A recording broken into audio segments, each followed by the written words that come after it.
Lubang hitam bisa diibaratkan seperti omnivora yang melahap objek apapun di dekatnya. Planet, bintang, awan gas, atau penjelajah antar galaksi yang bernasib nahas bisa aja tertarik ke dalamnya. Padahal lubang hitam nggak melahapnya karena kelaparan atau sengaja memburu benda langit. Ia cuma menyedot benda apapun yang ada di dekatnya dengan meregangkan objek tersebut sampai setipis spaghetti, lalu mengoyaknya sampai ke atom. Lubang hitam adalah materi besar yang dikemas dalam paket super kecil. Bintang yang ukurannya 10 kali lebih besar dan lebih berat dari matahari bisa dimampatkan ke area kecil yang diameternya cuma sekitar 800 km. Lubang super besar ini sangat padat dan gravitasinya sangat kuat. Sampai-sampai cahaya pun nggak bisa lolos dari jeratnya. Lubang hitam lain pun nggak punya titik tetap di luar angkasa.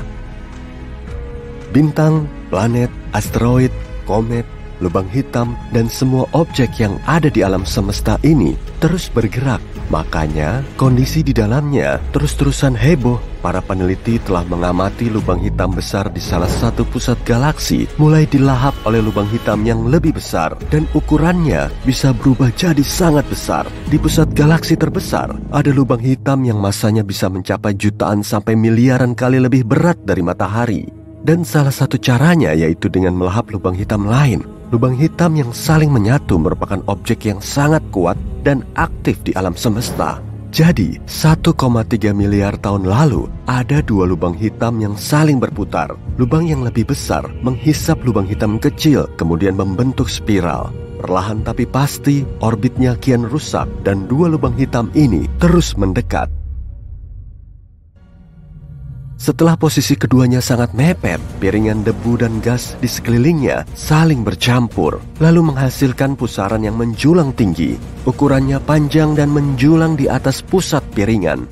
Akhirnya, kedua lubang hitam ini menyatu menjadi lubang hitam supermasif yang sangat besar. Saat prosesnya berlangsung, keduanya menghasilkan gelombang gravitasi yang bisa memberi kita banyak informasi. Tapi kita masih belum tahu posisi persisnya. Jadi, ilmuwan perlu sinyal elektromagnetik yang akan mendeteksi lokasinya, misalnya dengan gelombang radio, sinar X, atau berkas cahaya. Meski nggak bisa melihat lubang hitam, kita bisa mendeteksi dampaknya pada benda langit yang mengelilinginya. Saat lubang hitam melewati awan materi, gravitasi kuatnya akan menarik materi ini. Begitupun dengan bintang dan planet. Materi yang tersedot akan berakselerasi sehingga geraknya menjadi super ngebut dan terus memanas. Lalu, lubang hitam mulai memancarkan sinar X yang tersebar ke sekitarnya. Energi sinar X akan mempengaruhi lingkungannya dan bisa memicu pertumbuhan bintang baru.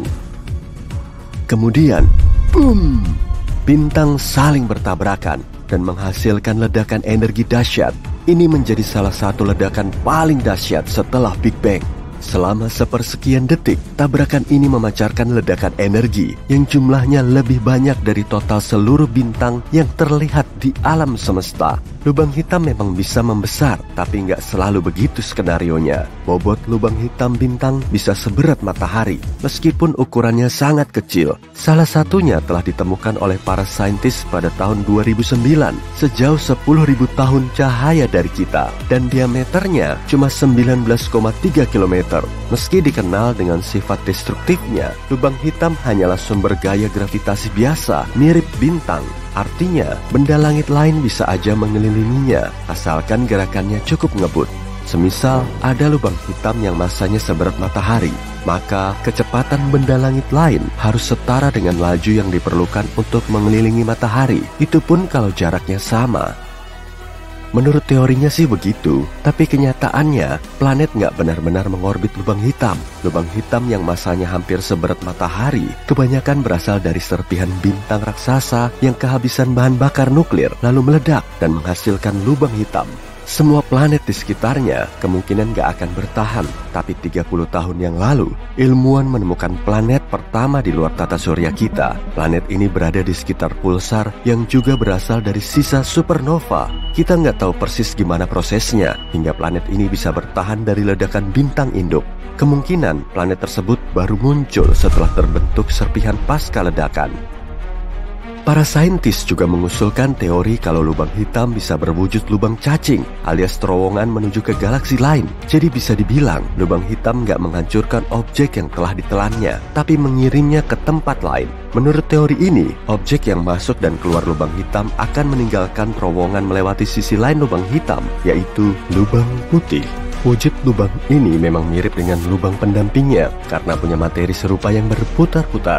Di situ juga mungkin ada cincin gas dan debu yang mengelilingi horizon peristiwa. Di titik inilah semua objek yang masuk ke lubang hitam nggak akan bisa kembali lagi. Gak seperti lubang hitam, lubang putih justru akan membiarkan cahaya dan semua materi melewatinya. Tapi semua materi itu nggak akan bisa memasuki portal yang sama. Sekitar 50 tahun yang lalu, Stephen Hawking mengamati kalau lubang hitam bisa membocorkan energi. Kemudian, para ilmuwan mulai ngembangin teori yang nyebutin kalau lubang putih bisa terbentuk dari lubang hitam. Mereka belum bisa ngejelasin proses hilangnya lubang hitam, tapi dalam skenario ini, lubang hitam bisa terus mengecil hingga gravitasinya sangat lemah dan nggak bisa lagi menelan objek lain. Kemudian lubang hitam ini berubah menjadi lubang putih, yang masanya cuma seringan satu helai rambut manusia. Meski prosesnya nggak sedramatis lubang hitam, lubang ini tetap menyimpan misteri terkait semua benda langit yang telah ditelannya. Namun pada akhirnya, misteri ini akan tersingkap juga saat ukurannya terus membesar hingga mendominasi alam semesta. Sifat lubang putih kebalikan dari lubang hitam yang suka menelan materi di dekatnya. Lubang ini mirip seperti ledakan Big Bang saat alam semesta terus mengembang. Kemudian terbentuklah objek baru. Kalaupun hal ini memang terjadi, prosesnya mungkin akan berlangsung triliunan tahun dari sekarang. Kendalanya juga ada. Meskipun lubang putih akan terbentuk di ruang angkasa, kemungkinan besar gak akan bertahan lama. Objek yang keluar akan bertabrakan dengan materi di dalam orbit. Jadi, seluruh sistemnya akan runtuh dan menjadi lubang hitam lagi karena proses ini terjadi setelah ledakan supernova. Bintang, asteroid, komet, galaksi, planet, dan semua benda langit yang terlihat menempati 5% dari alam semesta kita. Sekitar 25%-nya kemungkinan berupa materi gelap. Objek misterius ini nggak bisa kita lihat, tapi kita asumsikan ada karena semua yang ada di alam semesta bergerak sesuai gravitasinya. Materi gelap ini seperti jaring laba-laba yang menampung seluruh galaksi dengan gerak cepatnya. Kembaran jahatnya disebut antimateri. Partikel antimateri seperti kebalikan dari materi, punya massa yang sama tapi muatan listrik berlainan. Saat bertabrakan, antimateri memusnahkan materi biasa sehingga menghasilkan energi murni. Materi gelap mungkin telah membuat alam semesta ini berkembang lebih cepat. Salah satu teori terbaru juga menyatakan kalau materi gelap telah menyebabkan dinosaurus punah oleh asteroid besar. Alam semesta tidak punya pusat, tapi galaksi punya. Bumi mengelilingi pusat Bima Sakti setiap 250 juta tahun sekali. Meskipun nggak berbentuk lurus, orbitnya masih bisa kita prediksi. Setiap 60 juta tahun, kita melewati area padat yang disebut piringan galaksi. Saat itulah kepunahan massal dalam sejarah planet kita bisa terlacak, termasuk asteroid yang menyebabkan dinosaurus punah sekitar 66 juta tahun yang lalu. Profesor Rampino dari New York University mengatakan materi gelap punya gravitasi yang bisa melontarkan benda langit terdekat ke jalur bumi saat planet kita memasuki piringan galaksi. Artinya, asteroid dan komet yang biasanya jauh akan terlempar ke planet kita. Sejauh yang kita tahu, objek terbesar di alam semesta adalah tembok besar Hercules Corona Borealis. Gugus galaksi ini sepanjang 10 miliar tahun cahaya dan disatukan oleh gaya gravitasi. Galaksi elips terbesar di alam semesta yaitu IC1101 yang berdiameter 4 juta tahun cahaya. Sedangkan galaksi terkecilnya, Segway 2, berdiameter lebih dari 220 tahun cahaya. Rupanya cukup buram dan di dalamnya cuma ada 1000 bintang. Sedangkan galaksi kita punya 100 miliar bintang yang mengorbit di sekitarnya. Kita pergi sejauh 1000 tahun cahaya dari planet kita ke sistem yang asing. Di sini ada 2 bintang terang yang mengorbit dekat satu sama lain. Tapi ada juga satu objek kecil tapi sangat luas di sini, lubang hitam. Objek ini misterius dan berbahaya. Lubang hitam mampu menelan seluruh dunia dalam sekejap bahkan tanpa menyadarinya. Selain itu, bisa merobek bintang besar seperti matahari. Dan raksasa inilah yang biasanya berada di tengah-tengah galaksi. Raksasa ini sangat berat sampai gravitasinya menahan banyak bintang, planet, dan debu bintang di sekitarnya. Bobotnya bisa mencapai jutaan atau bahkan miliaran kali lebih berat daripada matahari. Sekarang, kamu kembali ke darat, di landasan luncur roket di bumi. Kamu hanya bisa berpikir untuk menahan napas dan melompat ke jantung mutiara hitam itu. Tapi kamu tidak perlu menahan napas, karena kamu akan mengenakan pakaian luar angkasa. Ada oksigen di dalamnya, gratis. Selain itu, kamu tidak akan sampai ke lubang hitam. Perjalanan sejauh itu dengan teknologi yang kita punya sekarang akan memakan waktu puluhan ribu tahun. Jadi, kamu kembali ke garasi tempat kamu menyimpan roket hipermu yang akan membawamu ke lubang hitam dalam sekejap. Kamu berada di samping 2 bintang dan 1 lubang hitam. Hal pertama yang kamu lihat adalah warna lubang hitam bukan hitam. Gaya gravitasinya menarik tak hanya objek, tapi bahkan cahaya. Ini membuat lubang itu tidak terlihat. Kamu hanya bisa melihat lingkaran terang di sekitarnya yang disebut horizon peristiwa.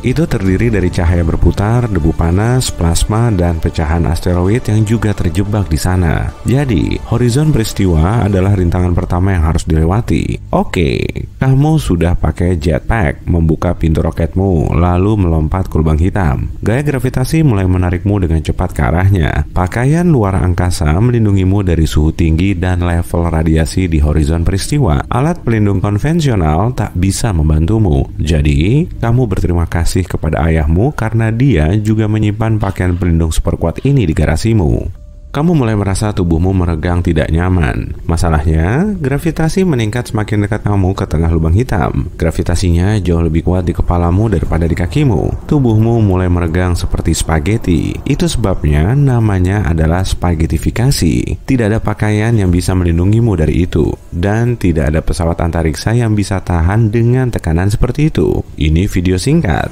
Oke, kembali ke momen sebelum lompatan. Kamu sadar untuk sampai di jantung lubang hitam dan selamat, kamu tidak butuh peralatan canggih, tapi lubang hitam lainnya. Ukuran dan beratnya lah yang penting di sini. Secara teori, kamu bisa selamat saat jatuh ke lubang hitam supermasif.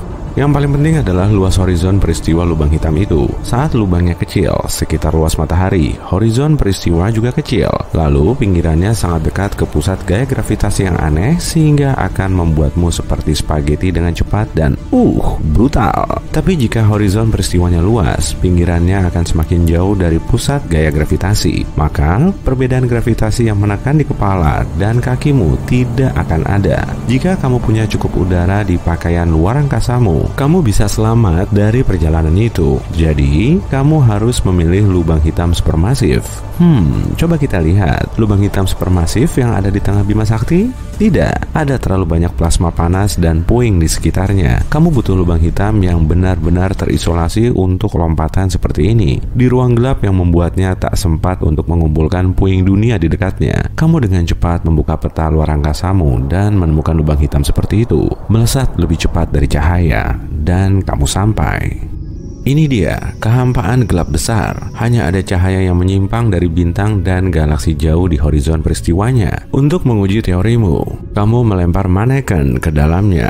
Maneken itu mendekati lubang hitam, perlahan sampai diam. Tapi itu hanya ilusi. Lubang hitam sangat berat sampai bisa membengkokkan ruang dan waktu. Jadi bagi pengamat, maneken itu membeku di horizon peristiwa. Padahal itu sudah lama masuk ke jantungnya. Maneken itu tidak meregang seperti kamu saat jatuh ke lubang hitam kecil. Jadi sekarang kamu melompat dengan percaya diri. Ingat, meskipun kamu merasa baik-baik saja, ini tetap perjalanan sekali jalan. Begitu ditarik lubang hitam, tidak ada yang bisa lepas dari pelukannya. Tak peduli sekuat apapun roket yang kamu punya, atau sekeras apapun kamu mengepakkan lenganmu. Sekarang, kamu ada di tepi piringan akresi. Setiap detik di sini sama dengan berminggu-minggu atau berbulan-bulan di bumi. Kamu pergi melewati waktu. Planet kita mungkin sudah punya mobil terbang dan gedung pencakar langit dengan tinggi beberapa kilometer di mana-mana. Tapi bagimu, ini baru beberapa menit. Wah, semua cahaya yang kamu lihat dari bintang berubah menjadi merah. Itu juga karena gravitasi. Cahaya yang kita lihat adalah gelombang, tapi lubang hitam meregangkannya. Panjang gelombang pendek biru menjadi panjang dan merah. Bagus, kamu sudah melewati horizon peristiwa dan kini kembali ke kehampaan hitam. Kamu menengadah dan melihat secercah cahaya. Faktanya, itu hal terakhir yang kamu lihat. Setelah itu, hanya ada kekosongan hitam. Tak ada yang tahu apa yang terjadi berikutnya. Beberapa teori mengatakan lubang hitam mungkin portal ke dimensi lain atau ke tempat lain di alam semesta. Dengan masuk ke lubang hitam di galaksi kita, kamu bisa melompati jarak ratusan ribu tahun cahaya dari rumah kita. Dalam kasus itu, kamu akan jatuh secara terbalik. Pertama, kamu melihat seberkas cahaya yang kecil tapi meluas. Lalu, cahaya bintang merah kembali menjadi biru dan dalam sekejap, kamu kembali ke horizon peristiwa. Tak lama setelah itu, kamu bebas dari tarikan lubang hitam. Tapi ilmuwan belum bisa memastikan teori ini. Oke, itu terlalu suram. Jadi, kali ini saja kami akan membawamu kembali ke bumi bersama teman-temanmu. Mereka memujimu dari pencapaianmu selamat dari pusat lubang hitam. Sekarang, kamu kesayangan perusahaan dan tidak ada lubang hitam yang bisa membuatmu takut. Tapi lubang hitam terbesar di luar angkasa pun tidak begitu menyeramkan seperti yang kamu kira. Lubang hitam punya masa hidup. Radiasi yang kusebutkan tadi mengambil energi dari lubang hitam.